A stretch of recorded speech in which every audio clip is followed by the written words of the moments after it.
और तुमने चुना भी तो एहसन को था मेरे मुकाबले में, वो बोलता जा रहा था। बीशा सुन रही थी। चलो तुम्हें एक हकीकत से रोशनास करवाऊँ। वो मुस्कुराया, इसके गाल को छुआ। बीशा ने हल्के सी पलकें वहाँ की। एहसन को शूट मैंने किया था और वो सब का सब झूठ था। जो एहसन ने बोला मेरे खुद के वो दाऊद इब्राहिम के अल्फाज थे जो एहसन ने बोले, और वो बेचारा कमज़ोर मर्द निकाल बाहर किया सिर्फ तुम्हारे लिए। इसे मैंने तुम्हारी ज़िंदगी से। अगर मैं भी कमज़ोर होता तो क्या आज तुम मेरी होती। वो इसके बाल संवारने लगा। बीशा फटी फटी आंखों से इसे देखने लगी। वो चल नहीं सकते अब कभी भी। इसे इसी दौरान शादी के पता चला था। वो मफलूज हो गया था। बीशा एकदम उठ खड़ी हुई। दाऊद के तो पतंगे ही लग गए। कैसे इसके लिए वो बोली थी, अगर तुम्हारी यही बेचैनी रही तो वो सांस लेने से भी जाता रहेगा। इतने जालिम क्यों हैं आप? आपको डर नहीं लगता अल्लाह से दाऊद? वो भड़कती हुई चीखी और हमेशा की तरह दाऊद ने इसे खींच कर थप्पड़ मारा। इसकी हिमायत में तहजीब भूल जाओगी? नहीं है मुझ में कोई तहजीब। इसने अपना आप दाऊद से छुड़ाना चाहा। बिल्कुल नहीं है। और सुने, ये जो आपको शौक़ है ना बीशा आपसे मोहब्बत करे, खुदा की कसम दाऊद अपनी आखिरी सांस तक सिर्फ नफ़रत करूँगी। सिर्फ नफ़रत और नफ़रत, क्योंकि आप बने ही नफ़रत के लिए हैं। आप हैं ही इसी काबिल। किसी को जान से मार दिया, किसी के अरमानों का गला घोंट दिया, किसी को मफलूज कर दिया, और मुझे हर रोज़ मार रहे हैं। आपको क्या लगता है? अल्लाह देख। वो आगे बोल नहीं सकी थी। बस इतना भी बहुत था। दाऊद ने लगातार इसके गाल पर थप्पड़ बरसा दिए। बकवास कर रही हो? गैर मर्द के लिए मेरे सामने चीख रही हो? मुझसे नफ़रत करोगी? आखिरी सांस भी तुम्हारी सिर्फ मुझसे मोहब्बत करेगी बीशा दाऊद इब्राहिम, क्योंकि तुम्हारे वजूद पर, तुम्हारी सांसों पर इख्तियार है दाऊद इब्राहिम, और धरती पर कोई पैदा नहीं हुआ जिससे तुम मोहब्बत करोगी। समझी तुम? वो इसे बुरी तरह धनक कर चला गया था। बीशा लम्हों में बेदम सी हो गई। हिम्मत ही नहीं थी वो मज़ीद जंग दाऊद इब्राहिम से लड़े। वो गुस्से से सर झटकता इसको परे धकेलता उठ गया। अपने कपड़े लिए और वॉशरूम में चला गया। पीछे बीशा ने कसम खा ली थी वो आज के बाद रोएगी नहीं, क्योंकि जब वो बेबस होकर रोती थी तो खुद ही अजियत का शिकार रहती थी। मगर जो एहसन के साथ हुआ वो इस पर बहुत दुखी थी। गुस्सा तो सरियाब पर भी आया था। दोस्त पर यकीन नहीं कर सका, मगर शायद हालात ही ऐसे थे कि वह यकीन भी कैसे करता। मगर क्या वो पहचान नहीं सका? जो शख्स बहन को ना पहचान सका, वो बरसों पुराने दोस्त की आंखों के रवैये को कैसे जान पाएगा?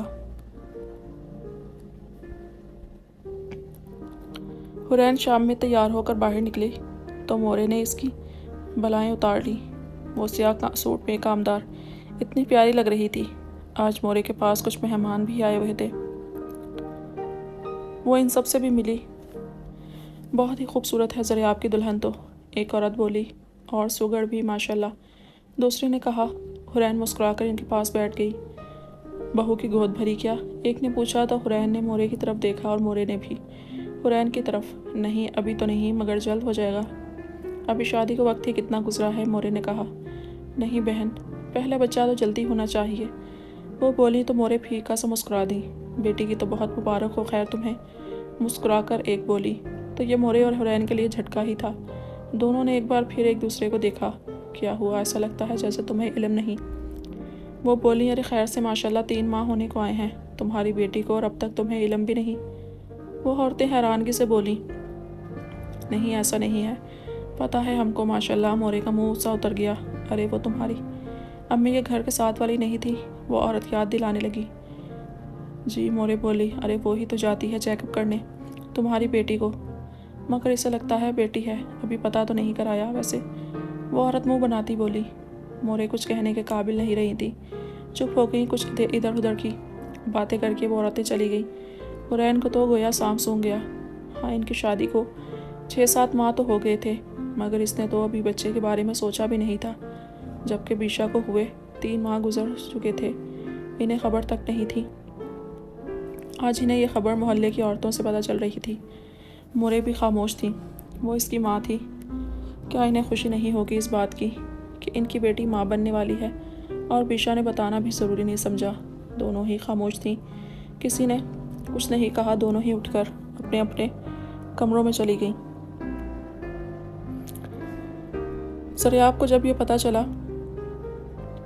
तो इसे हुरैन की जानिब देखा। इसके अंदाज में भी शदीद गुस्सा था। और यह है आपकी प्यारी लाडली बहन जिसके बारे में आप ये सोच रहे थे। शायद हम लोग गलत हैं और वो ठीक। हद ही हो गई है। ये बात थी छुपाने वाली। मोरे कितना हर्ट हुई हैं। और मुझे तो इससे जब से रिश्ता बदला है अपना दुश्मन समझ दिया है। वो भड़की। रिलैक्स हो सर, आपने कहा। मैं कैसे रिलैक्स करूं? आप अपनी बहन के बारे में एक लफ्ज़ भी कहना पसंद नहीं करते या आपको गुस्सा आता ही नहीं है। इतने तो शांत नहीं थे आप कभी। हुरैन ने इसकी जानिब देखा। तो क्या चाहती हो तुम? मैं अपनी बहन के घर जाकर शोर शराबा मचा दूं? ज़रियाब ने अपनी मुस्कुराहट रोकी। शोर शराबा? मैं कहती हूँ इसको 2 थप्पड़ लगने चाहिए। वो बोली और इसके पास ही बैठ गई। दोस्त है यार तुम्हारी। अच्छा नहीं लगता जब तुम ऐसे कहती हो। ज़रियाब संजीदगी से बोला। तो आपको लगता है मैं गलत हूँ? मैं इसको ये कह रही हूँ कि यह सब करो अपने माँ बाप के साथ, हमारे साथ। दर हकीकत इसे खौफ था कि हम सबकी नज़र न लग जाए इसके बच्चे को। वो मुठ्ठियाँ बींच गई। इतनी नेगेटिव तो तुम कभी भी नहीं थी। हो सकता है कोई वजह हो, बस यहाँ सोचना तो मुझे लगता है फजूल सी बात है। ज़रियाब को समझ नहीं आई थी इसकी नेगेटिविटी की। आपको सिर्फ इतना पता है आपकी बहन मोहतरमा को बहुत नेक शरीफ लड़की है, जबकि वो बेहद चालाक है और इसकी आंखें आसमान को लग गई हैं। ज़रा दाऊद भाई इसके साथ रवैया खींच दे, फिर देखना कैसे रोती हुई आती है। हुरैन। ज़रियाब अब सख्ती से बोला। क्या बकवास किए जा रही हो? वो नागवारी से बोला। जानती भी हो कोई भी बीवी शौहर की सख्ती नहीं चाहती, और इस पर क्या गुजरती है जब शौहर सख्ती पर उतरता है। वो जिस तरह रहना चाहती है इसकी खुशी में खुश रहो, इसने कहा और फाइल्स सिग्नेचर करने लगा। हुरैन ने पहली बार ज़रियाब को बेहद गुस्से से देखा था। हिमायती वो भड़क कर बोली और उसके लिए कॉफ़ी बनाने चली गई। ज़रियाब ने संजीदगी से इसकी पुश्त देखी थी। दिन ब दिन हुरैन के रवैये में बीशा के लिए सिर्फ नफरत घुल रही थी। इसे अफसोस तो था कि बीशा साहब सब क्यों कर रही है, मगर वो अपनी बहन से नफरत नहीं कर सकता था। और यहाँ इसने फैसला किया कि वो बिना बताए इसके घर जाएगा और इसको सरप्राइज़ करेगा ताकि इसको खुशी भी हो और एहसास भी कि हम इसके अपने ही हैं। और सर झटक कर दोबारा काम में लग गया। दूसरी तरफ मोरे भड़की हुई थी।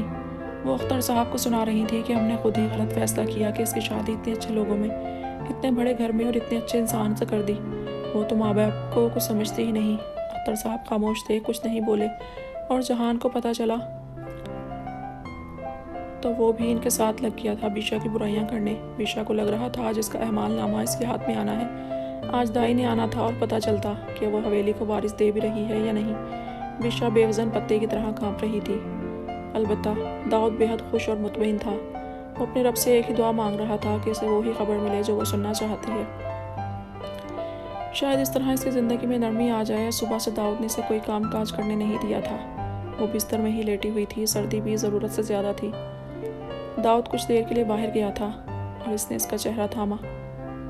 तुम आज मुझे दुनिया की सबसे अच्छी खबर का पता देने जा रही हो, वो बोला। और जिस नरमी से इसने इसकी पेशानी को छुआ था, आज से पहले तो कभी इसका रवैया ऐसा ना था जैसा आज था। बीशा की आंख से खुद ब खुद आंसू बहने लगे थे। वो मज़ीद इम्तिहान में उतर गई थी। हालांकि औलाद देना तो अल्लाह के इख्तियार में है कि वो लड़की दे या लड़का, वो तो अपनी मर्ज़ी से देता है। और वैसे भी औलाद तो मर्द के नसीब से मिलती है। फिर भी इस पर मौजूद डिप्रेशन को इस वक्त कोई नहीं जान सकता था। स्याह दुपट्टे के हाले में आज इसका चेहरा नूर की तरह चमक रहा था कि सबकी नज़रें इस पर ठहर जाती। दाऊद ने मिठाई बिठवाने के लिए पूरे गांव में इंतजामात भी कर लिए थे। हवेली का लाउंज मिठाई के टोकरों से भरा हुआ था, जबकि मुलाजमीन समेत हर शख्स इस खबर का मुंतज़िर था। बीशा पर अलबत्ता मौत का समा था। दाई ने इसकी जानिब देखा। बीशा सहम रही थी। कमरे में इसके दिल की धड़कनें गूंज रही थी। वो खौफशदा नज़रों से इन्हें देख रही थी। जरीना खातून तो इस दिन के बाद से अब तक इससे मिली ही नहीं थी और वो जान गई थी ये सरासर दाऊद का हुक्म है, इसमें इनका कोई कसूर नहीं। वो बेबस थी, बिल्कुल इसकी तरह की लड़की है। दाई ने गंदा सा मुँह बनाया, उठकर बाहर निकल गई। बीशा को लगा वो अब हवा में मुअत्तल हो गई है। इसके कदमों में अब ज़मीन नहीं रही हो। कितनी दुआएं मांगी इसने, एक सांस होकर हर पल हर घड़ी उठते बैठते कि बस एक बेटा, मगर अल्लाह ने इसकी गोद में लड़की दी। अब आगे चारों जानिब सन्नाटा छा गया। वो बेजान सी हो गई। गिलास वाल से बाहर देखते आसमान की जानिब देखने लगी। हाँ, कमरे के बाहर जो छल फल रौनक का समा था वो बिल्कुल ख़त्म हो चुका था। अब चारों इतराफ में खामोशी छा गई थी। इसने आंखें बंद कर ली। एकदम जैसे इसे लगा दरवाज़ा तोड़कर कोई अंदर दाखिल हुआ हो, और वो कौन था सिवाय दाऊद के, और फिर इसे कदमों की आहट अपने नज़दीक आती महसूस हुई। इसने आंखें नहीं खोली और बड़े एक वारिस, ये तो मांगा था तुमसे। इसने पास पड़ा कुशन उठाकर इस पर फेंका। बीशा के वजूद में जुम्बिश ख़त्म हो गई। एक वारिस, और तुम मुझे देने जा रही हो बेटी? दाऊद इब्राहिम के यहाँ बेटी होगी। अब वो गुस्से से मुक्का दीवार में मार गया। बीशा यूं ही पड़ी रही होश में। आओ, अब वो इसे खींचता जो जोड़ कर, ये अल्लाह का फैसला है। वो उसकी गुस्सीले आंखों में देखती मद्दम आवाज़ में बोली। दाऊद चंद लम्हे इसकी आंखों में देखता रहा। मैं ये बच्चा रहने ही नहीं दूंगा, वो बोला, और उसे दूर धकेल कर वो इस तरह भी कैफियत में इधर उधर चकराने लगा। बीशा की आंखें फट गईं। नहीं, वो नफ़ी में सर हिलाने लगी। हाँ, ऐसा ही होगा, और शराफत से जो मैं कहता हूँ वो करोगे तुम। बिल्कुल नहीं, अपने बच्चे के कातिल बनेंगे। वो इसका हाथ थाम गई। नहीं साईं, ये जुल्म मत कीजिए, अल्लाह की रहमत होती है बेटी, वो बेबसी से बोली। दाऊद ने अपना हाथ खींचा। इससे मुझे बेटा ही चाहिए, वो उंगली उठाकर बोला। गोया इसके सर पर दाई के चंद अल्फाजों से खून सवार हो गया था। अल्लाह हमें दोबारा दे देगा बेटा साईं, अपने बच्चे की जान लेंगे, वो बोली तो लहजे में तकलीफ थी। दाऊद ने इससे अपना हाथ छुड़ाया। दाऊद, वो पीछे से चिल्लाई। दाऊद बाहर निकलने लगा। साईं ना करे ऐसा, वो इसके खौफ से पीली पड़ गई। जल्दी से उठकर इसने दरवाज़ा ही बंद कर लिया। वो अपने बच्चे को कैसे मरने दे, जबकि इस पर ज़िंदगी है, वो सांसें ले रहा है। बेटा है या बेटी, से फ़र्क नहीं था। हाँ, इसका बच्चा था, और माँ बाप इतने सख्त नहीं होते। वो खौफ से लरसने लगी। काश वो ज़रियाब को बुला पाती, वो बचा लेता इसको। वो इसकी मिन्नतें करती, कुछ भी करती, मगर इस अपनी बात का यकीन ज़रूर दिलाती। वो इसका भाई था, वो सुनता ना इसकी बात। लाला, इसने तड़प कर पुकारा था। हो सकता है इसका मोबाइल कुछ ठीक हो। इसने पूरे कमरे में मोबाइल तलाशना शुरू कर दिया, मगर इसे कोई चीज़ नहीं मिली जिससे वो रब्ता कर लेती। दाऊद कुछ भी कर गुजरेगा, कोई इसे बचाता इसे। वो बेबसी की इंतहा पर फूट फूट कर रो दी। हालांकि इसने फैसला किया था वो कभी नहीं रोएगी, मगर इसका दम घुट गया था। अब मज़ीद इसकी हिम्मत नहीं थी ये सब सहने की।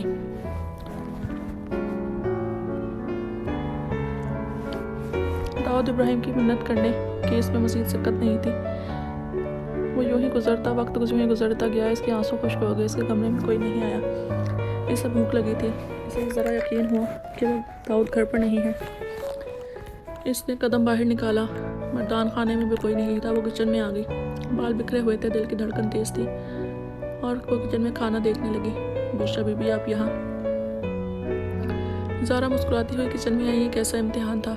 बीशा ने इसकी जानिब देखना मुनासिब नहीं समझा और प्लेट में खाना निकाला, और वो खाना लेकर दोबारा कमरे में जाने लगी। ये देंगी हवेली को वारिस? वो मज़े से चेयर पर बैठती बोली। बीशा के दिल पर चुभन तो बहुत हुई, मगर इसने जवाब नहीं दिया। ज़ारा मायने खेजी से हंसने लगी। जानती हो, कमरे से निकलकर साईं की नज़र सबसे पहले मुझ पर उठी थी। जिन नज़रों को तुमने इस बेटे के दिलासे में अपना कर लिया था। वो बोली तो लहजे में नफरत थी। बीशा ने मुड़कर इसे देखा। मेरी ख्वाहिश है तुम वो सारे मज़े चखो जो मैं बिना किसी कसूर के चख रही हूँ, वो बोली और आगे चली गई। ज़ारा से नफरत से इसे देखा और फिर सर झटक कर खुशी से गुनगुनाने लगी। रात हो गई थी, दाऊद नहीं आया था। बीशा ने भी दरवाज़ा इसी के खौफ से लॉक कर रखा था, और अगला दिन चढ़ गया। दाऊद इसके पास नहीं आया। इसने फजर की नमाज़ पढ़ी और वो जाए नमाज पढ़ता देर बैठी रही, यहाँ तक कि सुबह का सूरज निकल आया। हाँ, सूरज शफाफ निकला था। बहुत साफ सुनहरी किरणें थी चारों तरफ, तो काफ़ी अच्छी लग रही थी। जब वो इसके कमरे की गिलास वाल पर पड़ी तो मध्यम सा मुस्कुराई, शायद आज ज़िंदगी में कुछ अच्छा हो जाए। न जाने इसके दिमाग में ये ख्याल कैसे आया। तभी हल्का सा दरवाज़ा बजा। बीशा ने दरवाजे की तरफ जाने देखा। इसका दिल नहीं किया वो यहाँ से उठ जाए। नमाज पर बैठकर अलग ही इत्मीनान उतरा था इसके दिल में। इसने उठकर फिर भी दरवाज़ा खोल दिया।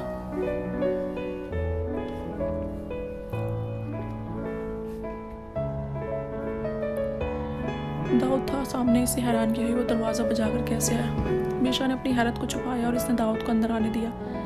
दाऊद ने पलटकर दरवाज़ा बंद किया। वो जाए नमाज पर बैठ गई। जाए नमाज पर उंगली से लंबी लंबी सतर खींचने लगी। दाऊद इसके नज़दीक आया और इसके पास बैठ गया। बीशा ने फिर से इसे चौंक कर देखा। अक्सर वो इसके सामने नहीं पढ़ती थी नमाज, क्योंकि वो अजीब नज़रों से देखता था जो बीशा को अच्छी नहीं लगती थी। कि क्या तुमने दुआ नहीं मांगी थी? वो इसका हाथ थाम गया। बीशा इसे क्या बताती कैसे कैसे इसने दुआएं मांगी थी। ये मुझसे बदला लेने के लिए तुमने ये सोचा कि मैं लड़की मांगती हूँ? दाऊद ने कहा। बीशा नफ़ी में सर हिलाने लगी। इससे पहले वो कुछ कहती दरवाज़ा फिर से बचा और दाऊद ने अंदर आने की इजाज़त दी। बीशा ने मुड़कर देखा। ज़ारा थी, बिल्कुल वैसी ही थी। इसने अपने हाथ दाऊद के हाथ में देखा और फिर ज़ारा की नागवार नज़रों में देखा। वो सर झुका गई। दाऊद वो ऐसा नहीं था।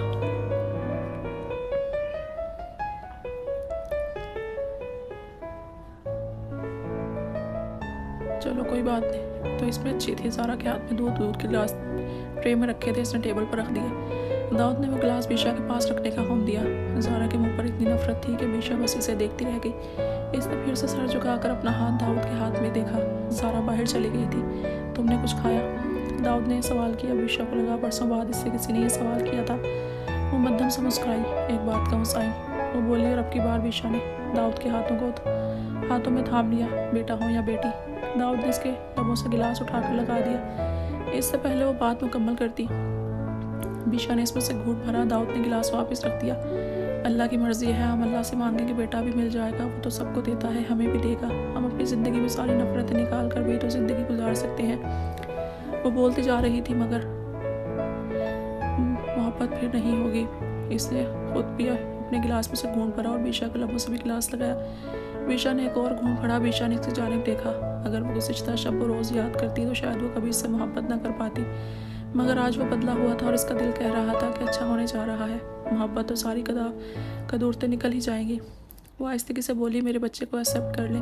आप जिस तरह कहेंगे इस तरह रहूँगी, यहाँ तक के सर के बल चलने का कहेंगे मैं चलूँगी। और पता साईं, वो किसी ख्याल के तहत रुकी और अब की बार इसने दूध का गिलास खुद उठाकर 2 घूंट भरे और पूरा पी लिया। और दाऊद के गिलास में भी दूध बाकी था।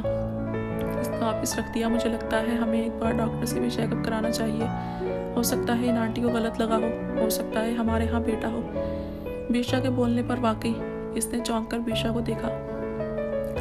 नहीं, वो काफ़ी सालों से यहाँ आती हैं। जरीना खातून, मेरी मोरे, यहाँ मुलाजमीन की औरतें, सबका इन्हीं से होता है। इसने नफ़ी की का गलत नहीं हो सकती। बीशा ने भी सर हिलाया। तो कुछ नहीं होता। अल्लाह हमें बेटी की बरकत से बेटा देगा साईं। प्लीज़ अपने बच्चे को एक्सेप्ट कर लें।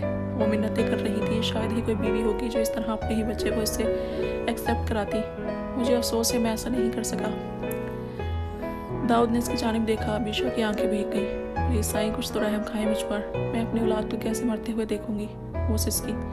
तुम्हें एहसास होने तक मेरी बात बन जाएगी। इसने बीशा का सर थामा, झुककर इसके पेशानी को छुआ और बीशा इसी के बाजू में गिर गई। इसने इसे बाजू में भरा और सख्ती से इसको जकड़े वो वहाँ से ले गया। जबकि बाहर एक मुलाजिम को पता था इस दूध में क्या मिला है। ये मशवरा भी इसे दाई देकर गई थी। जरीना खातून की सिसकियाँ जनान खाने को पार करती मर्दान खाने में जा रही थी। हर मुलाजिम इस जुल्म पर अश्कबार था, सिवाय एक लड़की के, जिसके चेहरे की मुस्कुराहट ही अलग थी। वो इसे लेकर हॉस्पिटल आया था। अपनी फैमिली डॉक्टर को सारी कार्रवाई बताई। डॉक्टर ने इसकी शक्ल देखी। वो इसके सामने चुप भी नहीं कर सकता था। सर हिलाकर वो बीशा को ऑपरेशन थिएटर में ले गया, जबकि दाऊद वहाँ से खुद चला गया। 2 घंटे तक वहाँ इसके मुलाजिम खड़े थे और वो अकेली जान जो जानती भी नहीं थी इस पर क्या जुल्म हुआ है। वो लड़ रही थी। ऑपरेशन ख़त्म हुआ। मुलाजमीन ने बीशा के बारे में दाऊद को बताया तो दाऊद फिर से आ गया। इसने डॉक्टर वहाज की तरफ देखा। आपकी वाइफ ठीक है? वो बोला। दाऊद ने सर हिलाया। मगर आपके लिए एक बैड न्यूज़ है सर, वहाज ने कहा। तो दाऊद ने इसकी तरफ देखा। नज़रों में बैड न्यूज़ के नाम से ही उलझन उतर आई थी। वो बेबी बॉय की मदर बनने वाली थी और आपका बच्चा में माशाल्लाह बहुत सेहतमंद, बिल्कुल तंदुरुस्त तवाना था। डोज तेज थी तो फ़ौरन दिल की धड़कनें ब्रेक कर गईं। आपकी वाइफ को नुकसान इसलिए नहीं हुआ क्योंकि आप वक्त पर इन्हें ले आए, मगर इससे इनको किसी भी किस्म का दूसरा नुकसान नहीं हो सकता था। थैंक यू, डॉक्टर वहाज सपाट अंदाज में बताकर इसे वहाँ से चला गया। और दाऊद को लगा पहली बार कानों में साएं की आवाज़ के सिवा कुछ नहीं था। वो वही जम गया। हो सकता है आंटी को गलत लगा हो सकता है हमारा बेटा हो। इसके कानों में बीशा के अल्फाज बार बार आ रहे थे। दाऊद इब्राहिम ने खींचकर मुक्का दीवार में मारा और फिर लगातार वो मारता रहा। अपने बालों को मुट्ठियों में जकड़ लिया। इतना नुकसान, इतना बड़ा, अपने बेटे को मार दिया इसने। खुद अपने हाथों से अपने बेटे को मार दिया। वो बेचैन हो चुका था। इस दाई को हवेली में बुलाओ, इसने गार्ड को हुक्म दिया तो गार्ड ने सर हिला दिया। गार्ड खुद भी हौनक था। दाऊद खुद को संभालता गार्ड्स के कहकर डॉक्टर वहाज को बुलाने का कहने लगा। डॉक्टर वहाज फ़ौरन आए। वो दोबारा माँ बन सकती है? इसने तिरछी नज़रों से पूछा। जी सर, वहाज बोला। How much time? वो बोला, सर इनकी कंडीशन सेटल होने में कम से कम पूरा महीना लगेगा। इट्स जस्ट लाइक जब आपके यहाँ बेबी हो और वो वुमेन 40 डेज़ में स्टेबल होती है। ये बिल्कुल इसी तरह है। क्या इससे पहले कुछ नहीं हो सकता? वो गुस्से इश्तियाल को दबाता पूछने लगा। I am sorry sir, but मुझे लगता है इन्हें बहुत ज़्यादा केयर और आराम की ज़रूरत है बिकॉज इनका ऑपरेट हुआ है। इसने कहा तो दाऊद ने सर झटका और उठकर बीशा के रूम में आ गया। दूसरी तरफ डॉक्टर वहाज ने एक लम्हे को सोचा था कितना जालिम इंसान है ये दाऊद ने। बीशा की सर जानिब देखा। इतना बड़ा नुकसान हुआ था जितना भी मुलाल करता कम था, मगर ये वक्त मुलाल का नहीं था। इससे फिर से बेटा होगा जो हवेली का वारिस होगा, दाऊद इब्राहिम का गद्दी नशीन बनेगा।